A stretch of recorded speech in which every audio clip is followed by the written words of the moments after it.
தேவனுக்கே மகிமை உண்டாவதாக. பிதாவாகிய தேவனாலும் ஆண்டவர் இயேசு கிறிஸ்துவினாலும் கிருபையும் சமாதானமும் உங்களுக்கு பெருகுவதாக. இந்த 2வது மாதத்தின் 2வது நாளிலே, இந்த ஓய்வு நாளிலே தேவன் நம்மை கொண்டு வந்ததுக்காக தேவனுக்கு துதியும் கனமும் மகிமையை செலுத்துகிறேன். இந்த செய்தியை கேட்கிற நீங்கள் உண்மையிலேயே ஆசீர்வதிக்கப்பட்டவர்கள். இந்த செய்தியை கேட்கிற நீங்கள் மாத்திரமல்ல, ஆன்லைன் மூலமாய் கேட்க இருக்கிற தேவனுடைய பிள்ளைகளையும் தேவன் நிச்சயமாகவே ஆசீர்வதிப்பார் என்று நான் விசுவாசிக்கிறேன்.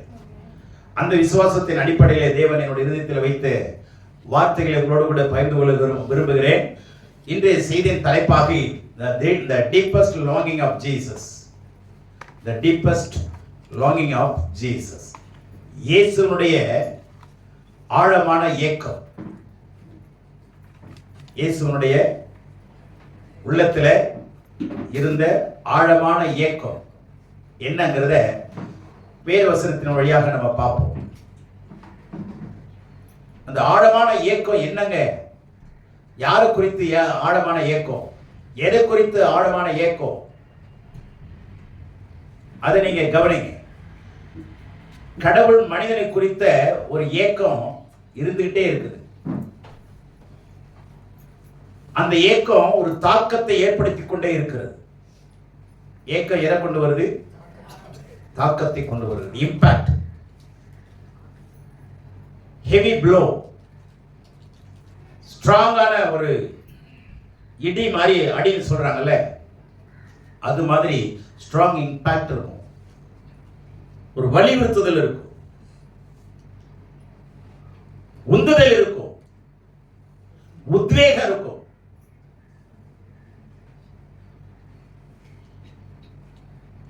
அந்த ஏக்கம் எதை கொண்டு வருதுன்னா தாக்கத்தை கொண்டு வருது. அந்த தாக்கம் என்னத்தை செய்ய வைக்குதுன்னா ஆக்கப்பூர்வமான வேலையை செய்ய வைக்குது.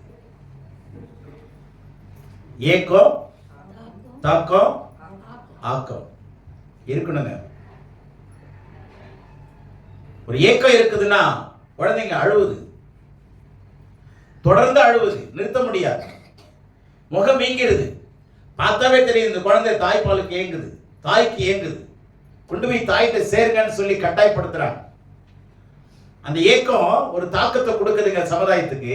பக்கத்தில் இருக்கிறவங்கள்ட்ட சொல்லுது, அவங்க அதை புரிஞ்சுக்கிட்டு சொல்றாங்க, இந்த குழந்தையை சீக்கிரம் கொண்டு போய் தாய்கிட்ட காட்டுங்க. அடுத்தது ஆக்கப்பூர்வமான வேலையை அவங்க செய்யறாங்க, ஓடுறாங்க, தாய்கிட்ட கொடுக்குறாங்க. கொடுத்தோட அந்த தாய் பால் கொடுக்குறாங்க, ஆதரிக்கிறாங்க, பாதுகாக்கிறாங்க, பராமரிக்கிறாங்க. ஆக்கப்பூர்வமான வேலை நடக்குது. இதே தான் ஆண்டவரும் ஆதி காலத்திலிருந்து செய்துட்டு இருக்கிறார். ஒரு ஏக்கத்தோடு, ஒரு எதிர்பார்ப்போடு, மிகப்பெரிய ஒரு எழுப்புதலை கொண்டு வரும்படி, ஒரு எழுச்சியை தான் படைத்த ஜனங்களுக்குள்ளே கொண்டு வரும்படி அவர் விரும்புகிறார். அல்லேலூயா. ஆண்டவர் எதையும் அர்த்தம் இல்லாமல் செய்ததும் இல்லை, பேசினதும் இல்லை. வீணான வார்த்தைகளை ஆண்டவர் ஜனங்களிடத்துல கதைத்ததும் கிடையாது, பேசினதும் கிடையாது. எங்கேயாவது ஆண்டவர் வீணான வார்த்தை பேசினார்னு இருக்கா? அனாவசியமா பேசிக்கிட்டு இருந்தார்னு பார்க்கிறோமா? தேவையற்ற சங்கதிகளை அவர் ஜனங்களோடு பேசிக் கொண்டிருந்தார் எங்கேயாவது பார்க்க முடியுதா? காண முடியுதா? இல்லவே இல்லை. ஆனா நம்ம எவ்வளவு காரியங்களை போர் அடிக்குதுங்க அப்படின்னு சொல்லி என்ன பண்றோம்? பல விஷயங்களை பேசுகிறோம், சிரிக்கிறோம், நேரங்களை வீணாக்குறோம். ஆனா நம்ம வாழ்க்கையில இந்த ஏக்கம் இருக்கா? கடவுளை குறித்த ஏக்கம் இருக்கா? அதை குறித்த தாக்கம் இருக்கா? அதற்கான ஆக்கப்பூர்வமான வேலை இருக்கா? எதை வரோம், செய்தியை கேட்கிறோம், போயிட்டே இருக்கிறோம், எந்த ஒரு தாக்கமும் இல்லை. 10 வருஷத்துக்கு முன்னாடி இருந்த மாதிரி இருக்கிறேன், இல்லை நான் அதை விட மோசமா இருக்கிறேன். அப்பயாவது கொஞ்சம் நல்லா இருந்தாங்க, இப்ப அதை விட மோசமா இருக்கு. காரணம் என்ன? சிந்திச்சு பாருங்க. படைத்தவருடைய உள்ளங்களை அறிகிறவங்க தான் முக்கியமான ஆட்கள். படைத்தவருடைய உள்ள உணர்வுகளை, ஒரு பெற்றோருடைய அல்லது தாயினுடைய உணர்வை குழந்தைங்க அறியணும். என்ன பேச வர்றாங்க, என்ன சொல்ல வர்றாங்க, தகப்பன் என்ன சொல்ல வர்றாரு, அதை பிள்ளைகள் கண்டிப்பா தெரிஞ்சிடும், புரிஞ்சிடும். ஏன்? நெருக்கமான அந்த உறவுக்குள்ளே அவங்களுடைய உணர்வுகள் சொல்லும், அப்பா என்னை அடிக்க போறார் இன்னைக்கு. ஏன்னா அதுக்கான வேலையை அவங்க செஞ்சிருப்பாங்க, ஆக்கப்பூர்வமான வேலையை செஞ்சுட்டு வந்திருப்பாங்க. இன்னைக்கு வீட்டுக்கு போனா கண்டிப்பா உத இருக்குடா அப்படின்னு சொல்லிட்டு தான் வருவான், அதுக்கு தயாராகிட்டு தான் வருவான். கடவுளுடைய பிள்ளைங்களை நல்லா கவனிங்க. நம்மளை படைச்சவருடைய உள்ளத்தின் வேட்கையை, அந்த எண்ணத்தை, அவருடைய விருப்பத்தை, அவருடைய ஏக்கத்தை, அவருடைய ஆவலை, அவருடைய ஆசையை யார் தெரிஞ்சுக்கிறது? அவங்கள தான் கடவுள் பயன்படுத்துவான். மற்றவங்களை நியாய தீர்ப்புக்கு கொண்டு வந்து நிறுத்துவான். ஆகவே தயவுசெய்து ஆண்டவருடைய உள்ளத்தின் உணர்வுகளை அறியும்படி பிரயாசப்படுங்க. இன்னைக்கு உலகத்துல பக்தி இருக்கிறவங்க நிறைய இருக்கிறாங்க. ஆனா பக்திக்கான பிரயாசம் ஏதாவது பண்றாங்களான்னு பார்த்தீங்கன்னா ஒண்ணுமே கிடையாது. ஏதாவது ஒரு வேண்டுதல் இருக்கும், போயிடுவாங்க, அவ்வளவுதான். அதுக்கும் அவங்க கடவுளுக்கு அதுக்கப்புறம் என்ன இல்லை, சம்பந்தமே இல்லை. அவங்க வேலை உண்டு, வீடு உண்டு, குடும்பம் உண்டு, வருமானம் உண்டு, அதை பார்த்துக்கிட்டு போயிட்டே இருப்பாங்க, அவ்வளவுதான். ஆனா அப்படி இல்லைங்க. நம்முடைய ஆண்டவருடைய உறவு அனுதின உறவு. ஆமென்.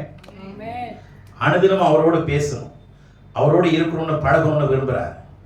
ஆகவே வாருங்கள், அவரோடு சேர்ந்து பழகலாம். சொல்லுங்க, வாங்க, அவரோடு சேர்ந்து பழகலாம், சேர்ந்து பேசலாம், சேர்ந்து உட்காரலாம். அப்போ உங்க குடும்ப வாழ்க்கை எப்படி இருக்குதுன்னு பாருங்க. அதுக்கான ஆதாரங்களை நம்ம பார்ப்போம். ஆண்டவர் என்னதான் அப்படி ஆழமான ஏக்கம் கொண்டிருந்தார்னா, மத்தேயு 14:25-27 வாசிங்க. இரவு 4ஆம் ஜாமத்திலே இயேசு கடலின் மேல் நடந்து அவர்களிடத்திற்கு வந்தார். அவர் கடலின் மேல் நடக்கிறதை சீஷர்கள் கண்டு கலக்கமடைந்து ஆவேசம் என்று சொல்லி பயத்தினால் அலறினார்கள். உடனே இயேசு அவர்களோடு பேசி, திடன் கொள்ளுங்கள், நான் தான், பயப்படாதிருங்கள் என்றார். கவனிங்க, இயேசு ஜனங்கள் எல்லாம் அனுப்பிவிட்டு தனித்து ஒரு மலை மேல் ஏறி சாயங்காலமான போது அங்கே தனிமையாக இருந்தார். சீஷர்களையும் அனுப்பிட்டார், நீங்க முன்னாடி போங்க, நான் பின்னாடி வரேன். அப்படி நீ முன்னாலே போ, நான் பின்னால வரேன் அப்படின்னு சீஷர்களையும் அனுப்பிட்டாரு. படகுல இவங்க முன்னாடி கிளம்பி போயிட்டாங்க. இப்போ ராத்திரியில இவர் ஜெபம் பண்ணி கொண்டிருக்கிறார். இப்போ 4ஆம் ஜாமத்துல இவர் புறப்பட்டு தண்ணீரிலே நடந்து அவரிடத்துல போய் சேர்றார். தண்ணீர் மேல் நடந்து போய் சேருகிறார். முன்னாடி படகுல அனுப்பிச்சிட்டாரு, இப்போ அவரு நடந்து போகிறார். நல்ல கவனிங்க. அப்ப போற நேரம் என்ன? 4ஆம் ஜாமம். 4ஆம் ஜாமம்னா என்னங்க? எனக்கு எந்த ஜாமம் தெரியாது, படுத்தா அதே அவ்வளவுதாங்க. எத்தனை ஜாமம் போகுது, எத்தனை ஜாமம் வருதுலாம் எனக்கு தெரியாது. எழுப்புனாரா உண்டு, இல்லைன்னா அதுவும் கிடையாது, இல்லையா? யூதருடைய கலாச்சாரத்தில் மாலை 6 மணி முதல் மாலை 6 மணி முதல் 9 மணி வரை முதலாவது ஜாமம், 3 மணி நேரம். ஒவ்வொரு ஜாமத்துக்கும் 3 மணி நேரம். 9ஆம் மணி முதல் இரவு 12வது மணி வரைக்கும் 2வது ஜாமம். 12 மணி முதல் அதிகாலை 3 மணி வரை 3வது ஜாமம். 4வது ஜாமம் 3லிருந்து காலை 6 மணி வரை. திரும்பி காலை 6லிருந்து சாயந்தரம் 6 வரை 4 ஜாமம். திரும்பி நைட்ல 4 ஜாமம். மொத்தம் ஒரு நாளைக்கு எத்தனை ஜாமம்? 8 ஜாமம். பகலில் 4, இரவுல 4, 8 ஜாமம். ஆங்கிலத்தில் வாட்ச் அப்படின்னு சொல்லுவாங்க. 1 வாட்ச், 8 வாட்சஸ். ஒரு ஜாமத்துக்கு 3 மணி நேரம். அப்போ 4வது ஜாமத்தில் அவர் நடந்தாருன்னா விடிய காலம் 3 மணிக்கு மேல வந்து சேர்ந்துட்டார். எல்லாம் நித்திரை மயக்கம் தெரியுமா? விடிய காலம் 3 மணிக்கு எல்லாம் எப்படி இருக்கும்? சில பேர் தூக்கத்தில் எழுந்துட்டா கதவு எந்த பக்கம் இருக்குன்னு தெரியாம போய் மோதி நிற்பாங்க தெரியுமா? தூக்கத்தில் திடீர்னு எழுந்துட்டு ஏதாவது சொப்பனங்களை பார்த்துட்டு கதவு எங்க இருக்குன்னு தெரியாம ஓடி போய் முடிப்பாங்க. சுவிட்ச் எங்க இருக்குன்னு தெரியாது. இது மாதிரிலாம் தூக்கத்தில் நடந்துட்டு வந்து படுக்கிறாளே, தூக்கத்துல பேசிட்டே படுக்கிறாள். இதெல்லாம் நிறைய இருக்குங்க. அதுக்கு கவனிங்க, இந்த தூக்க காலத்துல வந்து இவர் நடந்துட்டு வந்து வரும்போது அவரு நடந்து வரதை பார்த்துட்டு இவங்க எல்லாரும் என்ன பண்ணாங்க? எத்தனை வார்த்தைகளை பாருங்க. கலக்கம், ஆவேசம், பயம், அலறல். இந்த இடத்துக்கு வாங்கல, எல்லாரும் நான் உங்களை கடலுக்கு கூட்டிட்டு போறேன். இப்ப இயேசு நடந்து வராரு. போட்ல இவங்க எல்லாரும் இருக்கிறாங்க. இந்த போட்ல இருக்கிறவங்களும் மீனவர்களா இல்லையா? முக்கியமா பேதுரு யார்தான்? எத்தனை நாள் படகுல போயிருப்பாரு? இவங்களாம் ஆம்பளைங்க தானே? ஆம்பளைங்களா இல்லையா? சொல்லுவாங்கல்ல, மீச வச்ச ஆம்பளண்டான்னு சொல்லுவாங்கல்ல. இத்தனை பேரும் அனுபவசாலிங்க தாங்க. எங்க போறாங்க? கடல்ல போயிட்டு இருக்குது. எல்லேலோ ஐலேசா, எல்லேலோ ஐலேசா, விசுவாச கப்பல் ஒன்று செல்கின்றது. பாடுறோம்ல, போகுது ஏலேலோ ஐலேசா சொல்லி போயிட்டே இருக்கு. ஆனா இயேசு நடந்து வரதை பார்த்துட்டு ஆம்பளைங்க அத்தனை பேர் என்ன பண்றாங்க? கலக்க மாட்டேங்குது. எப்படி இருக்கும்? கடல், அதாவது குடல்லாம் கலங்கி போச்சுங்க. எப்படிதான் இவங்க பயந்தாங்கன்னு ஒன்றும் புரியல.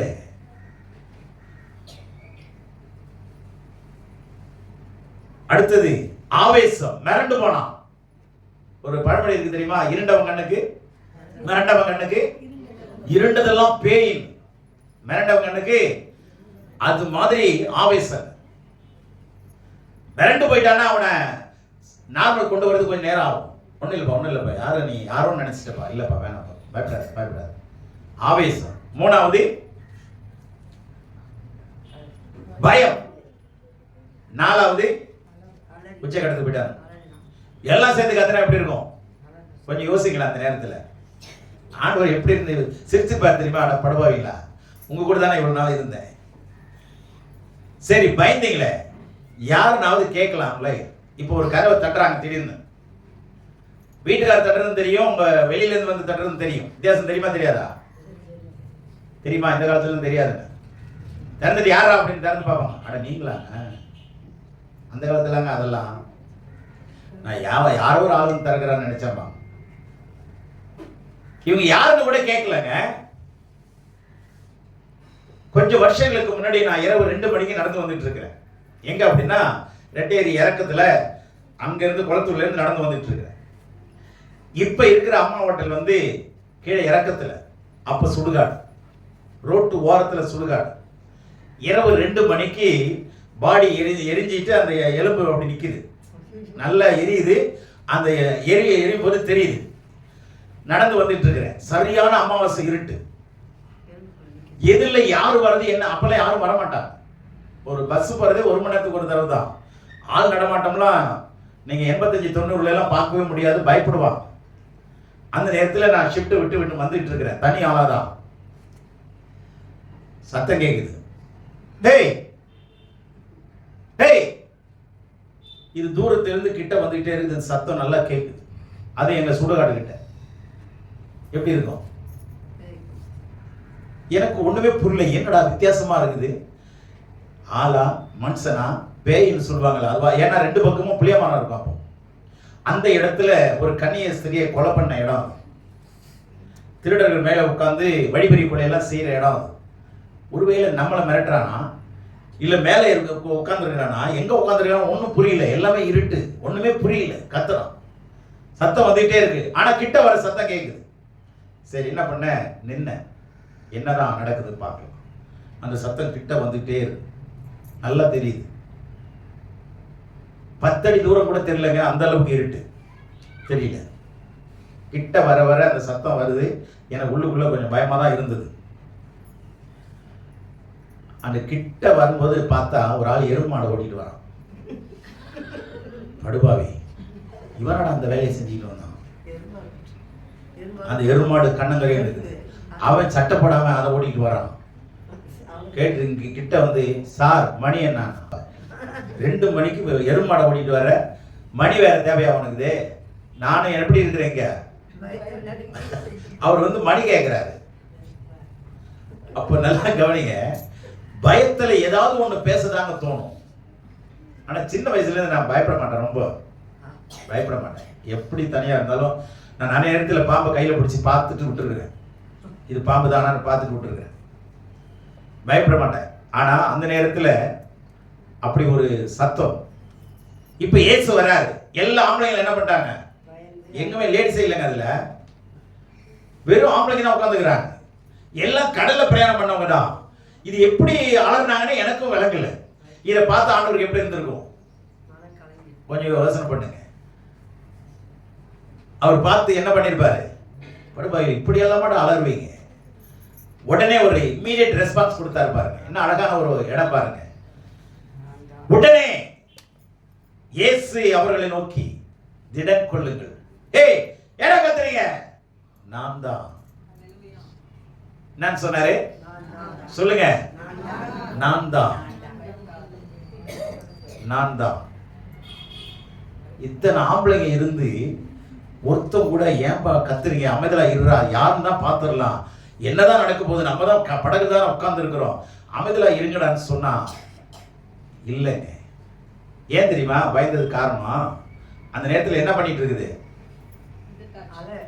அல செம்ம அல அடிக்குது, படகு மேலே கீழையும் போய் தடுமாறி தலைக்குப்புற அவ பார்க்குது, கொந்தளிப்பு, காத்து, எதிர்காற்று. இதுல எல்லாம் பயந்து போய், ஏற்கனவே பயந்து போய் கிடக்குறாங்க. எப்ப படகு கவுருவோன்னு தெரியல. இந்த நேரத்துல நடந்து வந்தா எப்படி இருக்கும்? அதான் இன்னும் அதிகமான பயம், அலறலாம். சரி, உடனே இயேசு என்ன பேசினாரா இல்லையா? தன்னை யாருன்னு சொன்னார்? நான் தான், பயப்படாதுன்னு சொன்னாரா? திடங்கொள்ளுங்கள் சொன்னாரா? அப்ப ஆண்டவர் பாருங்க, இந்த சூழ்நிலையில ஆண்டவர் அவர்களை தைரியப்படுத்துகிறவராய் வெளிப்படுகிறார். பயப்படாதீங்க, நான் தான். நம்முடைய ஆண்டவர் நடந்து வருகிறவர். ஆமென். தண்ணீர் மேலே இவங்களை இப்படி பார்ப்போம். இன்னொரு ஆளை பார்ப்போம். லூக்கா 20, யோவான் 20ஆம் அதிகாரம் வாங்க, 13 இருந்து வாசிங்க. யோவான் 20ஆம் அதிகாரம் 13. முக்கியமான வசனம் எல்லாம் நல்லா கவனிச்சுட்டே வாங்க. யோவான் 20ஆம் அதிகாரம் 13 இருந்து. அவர்கள் அவனை நோக்கி, ஸ்ரீயே, ஏன் அழுகிறாய் என்றார்கள். அதற்கு அவர், என் ஆண்டவரை எடுத்துக்கொண்டு போய்விட்டார்கள், அவரை வைத்த இடம் எனக்கு தெரியவில்லை என்றார். இவைகளை சொல்லி பின்னாக திரும்பி இயேசு நிற்கிறதை கண்டாள். ஆனாலும் அவரை இயேசு என்று அறியாதிருந்தாள். இயேசு அவளை பார்த்து, ஸ்திரீயே, ஏன் அழுகிறாய், யாரை தேடுகிறாய் என்றார். அவள் அவரை தோட்டக்காரர் என்று எண்ணி, ஐயா, நீர் அவரை எடுத்துக்கொண்டு போனதுண்டானால் அவரை வைத்த இடத்தை எனக்கு சொல்லும், நான் போய் அவரை எடுத்துக்கொள்ளுவேன் என்றார். இயேசு அவளை நோக்கி, மரியாதே என்றார். அவள் திரும்பி பார்த்து, ரபுனி என்றார். அதற்கு போதகரே என்று அர்த்தமாம். கவனிங்க, இங்க ஒரு வீர மங்கையை கவனிங்க. நேரம் இருட்டான நேரம், இடமோ கல்லறை. என்ன நடக்குது பாருங்க, இந்த சினாரியோ கவனிங்க நல்லா. அதிகாலை இருட்டில் வர்றாங்க, இவங்க 3 மணி தாண்டி தான் வந்துட்டு இருக்கிறாங்க. அப்போ பேதுருவும் யோவானும் முன்கூட்டியே வந்து பார்க்கறாங்க. கல்லறை என்ன திறந்திருக்கு. அவங்க பார்த்துட்டு போயிட்டாங்க. இதெல்லாம் விளக்கல, கவனிச்சுங்க. அவங்க பார்த்துட்டு போயிட்டாங்க. இப்போ இவ வரா, அங்கே நின்று கொண்டே இருக்கிறாங்க, அழுதுகிட்டே இருக்கிறா, தொடர்ந்து அழுகிறா. உள்ள குனிஞ்சு பார்த்தா, எதுக்குள்ள? கல்லறை திறந்திருக்கு. உள்ள குனிஞ்சு பார்க்கறா. யார் தெரியுறா? தேவதூதர்கள் 2 பேர் இருக்கிறாங்க. இந்த அம்மாவுக்கு எப்படி இருக்கும்? கொஞ்சம் கவனிங்களேன்.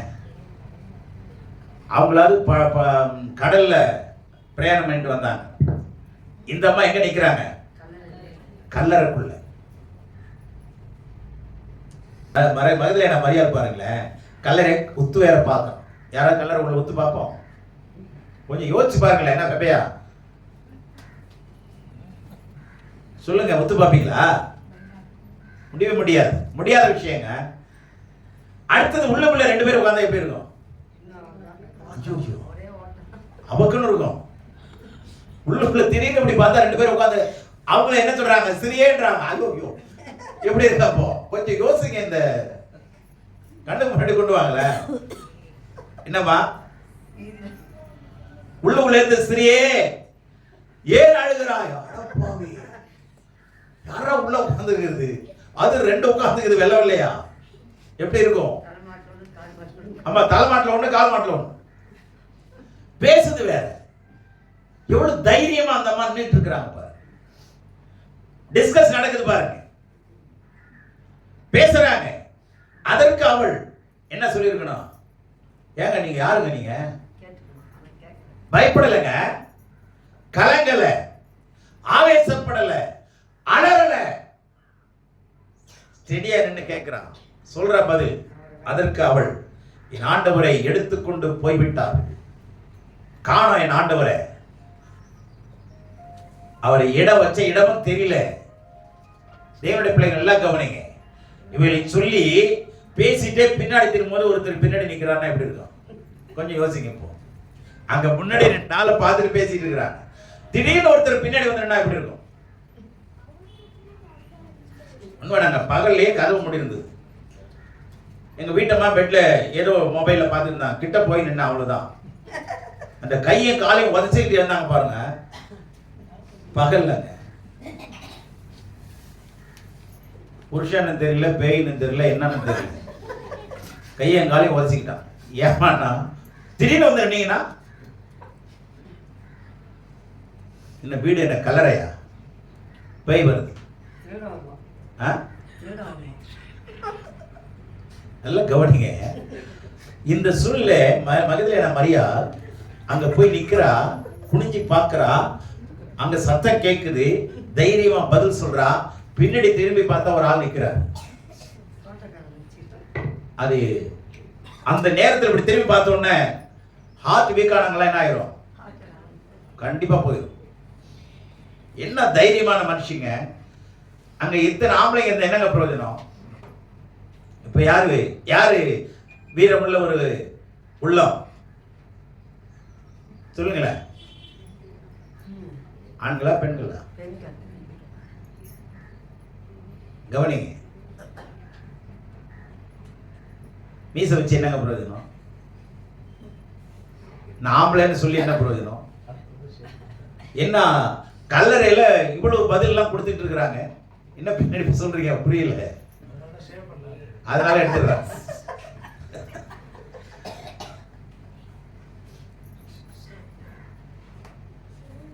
இது சம்பந்தமா நிறைய பேசலாம் நேரம். அதனால கவனிங்க. இந்த மனுஷன் எவ்வளவு தைரியசாலிங்க. இதை கொஞ்சம் யோசிச்சு படிச்சிருக்கீங்களா? எப்படிங்க தைரியமா நிக்க முடிஞ்சுச்சு? எவ்வளவு பெரிய அபாரமான வேலைங்க அது. ஆச்சரியமான ஒரு ஸ்திரியா இருக்கிறான். இல்ல பேய் பிடிச்சிருந்ததா? பேய் பிடிச்சவங்கன்னா எந்த இடத்துலயும் பயப்பட மாட்டாங்க, சரியா? இல்ல அதாவது மன ரீதியா ஏதாவது பாதிக்கப்பட்டிருந்தாளா? ஆனா இதுக்கு முன்னாடி 7 பிசாசு பிடிச்சவா. ஆனா அப்ப இல்ல. எல்லாம் புரிஞ்சுங்க. விடுதலையாக்கப்பட்டவள். ஆமென். அவள் விடுதலையாக்கப்பட்டவள். ஆகவே இப்ப கவனிங்க.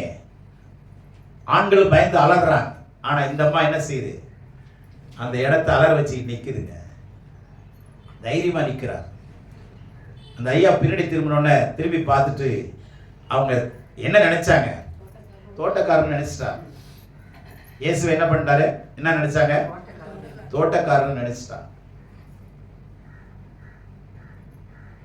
அப்போ இந்த அம்மா திரும்பி என்ன கேட்கிறாங்க? ஐயரே. என்ன அழகான வார்த்தை, ஐயா. இப்ப திரும்பி பின்னாடி யாராவது ஒரு ஆம்பளை நின்னா ஐயா நான் கூப்பிடுவாங்க. கொஞ்சம் சொல்லுங்களேன். உங்க பக்கத்துல நின்று பின்னாடி திரும்பி பார்த்தா ஒரு ஆம்பளை நிக்கிறாங்கன்னா ஐயா நான் கூப்பிடுங்க.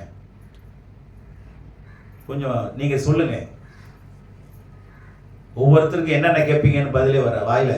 அந்த அளவுக்கு பயத்துல என்ன நம்ம கத்துவோம். ஓ யார் நீ? நேரத்தில் வந்து இங்க ஏன் பக்கத்தில் நின்றுட்டு இருக்கிற அப்படின்னு கேட்கக்கூடிய சூழ்நிலை வரங்க. ஆனா அந்த அம்மா எவ்வளவு மரியாதை பாருங்க. ஐயா என் ஆண்டவர் யாரும் எடுத்துட்டு போயிட்டார். அங்கேயும் அதே பதில் தான், கேள்வியை தான் கேட்குறாங்க. நீங்க சொன்னீங்கன்னா நான் எடுத்துக்குவேன்.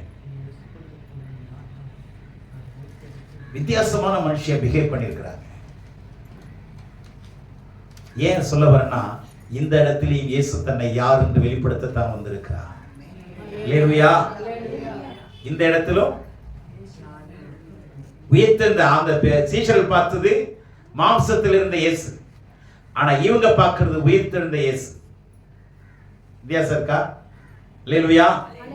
அப்ப ஆண்டவர் சொல்றாரு, நீ அறியாமல் நிக்கிற, அதனால ஆண்டவர் சொன்னாரு, அறியாதவளே, அதுல பார்த்து சொன்னாரு, மரியே நீ என்னை அறியலையே.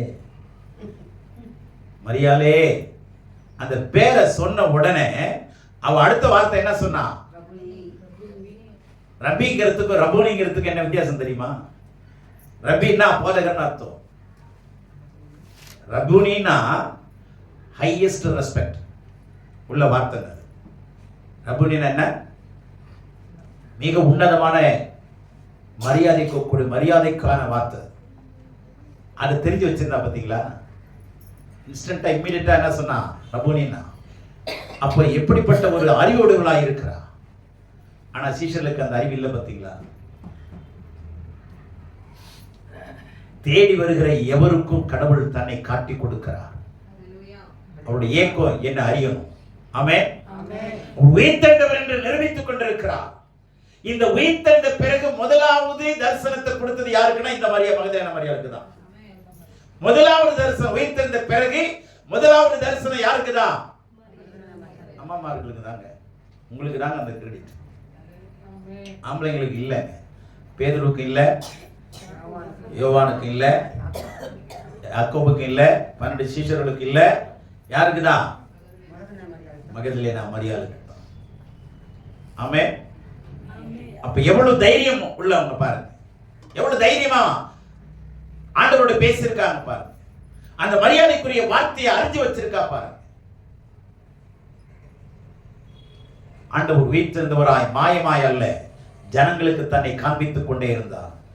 எத்தனை நாள் அவர் உயிரோடு எழுந்ததற்கும் அவர் உயிர்த்து எழுந்து அவர் உன்னதத்திற்கு ஏறி போகிற வரைக்கும் 40 நாட்கள் 12 முறை ஜனங்களுக்கு வித்தியாசமான இடங்களிலே தன்னை காண்பித்துக் கொண்டே இருந்தார். எத்தனை முறை? 12 முறை வித்தியாசமான இடங்களிலே ஆண்டவர் தன்னை உயிர்த்தெழுந்தவராக காண்பித்து நிரூபித்துக் கொண்டே இருந்தார். உயிர்த்தெழுந்த சரீரத்தோடு. இந்த மகதலேனா மரியாதை பார்க்கிறோம். வேதத்தில் எத்தனை மரியாதை இருக்கு? 6 விதமான மரியாதை இருக்கிறார். 1 ஆண்டவர் இயேசுனுடைய தாய், 2 லாசருடைய சகோதரியாகிய மரியா, 3 ஜேம்ஸ்னுடைய யாக்கோபுடைய தாயாகிய மரியா, 4வது மகதலேனா மரியா, 5வது மார்க்கனுடைய தாய் மரியா, 6வது ரோமர் 16ஆம் அதிகாரம் 6ஆம் வசனத்துல பவுல் வாழ்த்துகிற மரியா. அவங்க யாருன்னு தெரியல, நான் தேடி பார்த்தேன். என்னுடைய ஊழியத்திலே பிரயாசப்பட்ட மரியாதை வாழ்த்துங்கன்னு சொல்றார். 6 விதமான மரியாள் என்ற பெயரை உடையவர்கள் இருக்கிறார். இந்த மகதலேனா மரியாளுக்கு தாங்க முதல் தரிசனத்தை கடவுள் கொடுத்தார். தேவனுடைய பிள்ளைகளே, இவள் எவ்வளவு தைரியமாய் அவர் அந்த இடத்திலே நடந்து கொண்டால் பாருங்க. இந்த தைரியம் நமக்கு இருக்கா? இந்த இயேசு உங்களுக்கு உயிர்த்தெழுந்தவராய் நீங்க கண்டிருக்கீங்களா? உயிர்த்தெழுந்த இயேசுவை நீங்க ருசி பார்த்தீங்களா? இன்னும் ஒரு காரியத்தை மாத்திரம் சொல்லி முடிக்கிறேன். யோவான் 21ஆம் அதிகாரம் 4-7 பாருங்க. விடியற்காலமான போது இயேசு கரையிலே நின்றார். அவரை இயேசு என்று சீஷர்கள் அறியாதிருந்தார்கள். இயேசு அவர்களை நோக்கி, பிள்ளைகளே, புசிக்கிறதற்கு ஏதாகிலும் உங்களிடத்தில் உண்டா என்றார். அதற்கு அவர்கள் ஒன்றுமில்லை என்றார்கள். அப்பொழுது அவர், நீங்கள் படவுக்கு வலதுபுறமாக வலையை போடுங்கள், அப்பொழுது உங்களுக்கு அகப்படும் என்றார். அப்படியே அவர்கள் போட்டு திரளான மீன்கள் அகப்பட்டதினால் அதை இழுக்க மாட்டாதிருந்தார்கள். ஆதலால் இயேசுவுக்கு அன்பாயிருந்த சீஷன் பேதுருவை பார்த்து, அவர் கர்த்தர் என்றார். இப்ப கவனிங்க, இயேசுவுக்கு அன்பாயிருந்த சீஷன் யாரு? யோவான். இப்போ இந்த படகுல எத்தனை பேர் இருக்கிறாங்க? 7 சீஷர்கள் இருக்கிறாங்க. அந்த 7 பேரும் மீனவ குடும்பத்தை சேர்ந்தவர்கள். அது நேற்று செய்தியில நான் உங்களுக்கு பேசியிருக்கேன், அதை கேட்டு. இப்போ ஆண்டவர் இயேசு உயிர்த்தெழுந்த சரீரத்தோடு கலிலேய கடற்கரையிலே விடியற் காலத்தில் நிற்கிறார். கேட்கிறாரு, பிள்ளைகளே புசிக்கிறதுக்கு ஏதாவது இருக்கா? ஏதாவது அப்பா இருக்கா? Do you have any food, bread to eat? அவங்க சொல்றாங்க, ஒன்றுமில்லை. நோ, ஒரே வார்த்தை முடிஞ்சு போச்சு. அப்போ கூட நீங்க யாருங்க கேட்குறீங்கலாம் கேட்கலங்க. இவங்களுக்கு யாருமே தெரியல. நீங்க யாருனாலும் கேட்கலாம். யார் நீ கேட்குறீங்க? பசிக்குதுன்றீங்க, இருக்கான்னு கேட்குறீங்க, என்ன விஷயம் கேட்கல. இவங்களுக்குள்ளே குழப்பம், யாருன்னு தெரியல, விட்டுட்டாங்க. ஆனா யார் தான் கண்டுபிடிச்சது? அவர் கர்த்தர். என்ன அழகான ஒரு வெளிப்பாடு பாருங்க. கடவுளுடைய பிள்ளைங்களே, கடவுள் இன்றைக்கு உங்களோடு கூட பேசும்படி அவர் விருப்பமுள்ளவராய் இருக்கிறார். தன்னை யார் என்று அவர் காண்பித்துக் கொண்டே வருகிறார். உண்மையாய் அவரை தேடும் யாவருக்கும் இயேசு அற்புதரே. உண்மையாய் அவரை தேடும் யாவருக்கும் இயேசு அற்புதரே. உண்மையாய் தேடுங்க, உத்தமமா தேடுங்க, ஏனதோன தேடாதீங்க. அதிகாலையில ஓடுனாங்க, கல்லறைக்கு ஓடுனாங்க, யாரும் இந்த வேலையை செய்ய மாட்டாங்க. ஏன்? என்னுடைய ஆண்டவர் சர்வ வல்லமை உள்ளவர், எங்க போனாலும் என்னை காக்க வல்லவராய் இருக்கிறார். ஆமென். எங்க போனாலும் அந்த தைரியம், அந்த வாஞ்சை, அந்த விருப்பம், அந்த ஏக்கம், அந்த வைராக்கியம். ஏன்? ஆண்டவர் மேல இருந்த அன்பு என்ன பண்ணது? பயத்தை புறம்பே தள்ளுது. வசனம் சொல்லுது, பூரண அன்பு பயத்தை புறம்பே தள்ளும். பூரண அன்பு இருந்ததுன்னா பயமே இருக்காதுங்க. wherever go, wherever you go, whatever you do, need not to be afraid. பயப்பட வேண்டிய அவசியமே இல்லைங்க. பயப்பட வேண்டிய அவசியமே இல்லை. எங்கேயோ அவருக்கு யாருன்னு தெரியலங்க. ஆனா ஒரே ஆள் கண்டுபிடிச்சான். ஏன்? நெருக்கமா இருந்தார். அவருடைய வாய்ஸை கேட்டோன்னே இவர் தான் அவருன்னு கண்டுபிடிக்க முடிஞ்சது. ஆமென். இது என் நேசருடைய சத்தம். உன்னத பாடல, இது என் நேசருடைய சத்தம். ஐடென்டிஃபை பண்ணணுங்க. பிசாசு சத்தமும் கேட்க தெரிய மாட்டேங்குது, ஆண்டவர் சத்தமானு கேட்க மாட்டேங்குது, பக்கத்து வீட்டுக்காரன் சத்தமானு கேட்க மாட்டேங்குது. எந்த சத்தமும் நம்ம என்ன பண்ண முடியல, கேட்க முடியல, வித்தியாசப்படுத்தி பார்க்க முடியல. காரணம் என்ன? பழகல. ஆண்டவருடைய வார்த்தையோட என்ன பண்ண முடியல, பழக நேரம் இல்லைங்க. அவர் மார்பில் இருந்தவர், இயேசுவின் மார்பில் படுத்திருந்தவர். அவருடைய உணர்வுகளையும் அறிந்திருந்தால் அவருடைய சத்தத்தையும் அறிந்திருந்தார். உணர்வையும் அறியணும், சத்தத்தை அறியணும், சத்தத்துக்குள்ள இருக்கிற சித்தத்தையும் அறியணும். ஆமென். ஆமா, அதெல்லாம் அறிஞ்சவன் யோவான் ஒருத்ததாங்க. ஆண்டவர் இத்தனை இடங்களிலே தன்னை யார் என்று அவர் நிரூபித்துக் கொண்டே இருக்கிறார். இது அவருடைய உள்ளத்தின் ஏக்கம். The deepest longing of Jesus is revealing himself. Amen. Very often, அடிக்கடி தன்னை யார் என்று நிரூபித்துக் கொண்டே இருக்கிறார். அறிந்து கொள்ளுங்க, புரிந்து கொள்ளுங்க. கர்த்தர் தான் உங்களை ஆசீர்வதிப்பாராக. ஆமென்.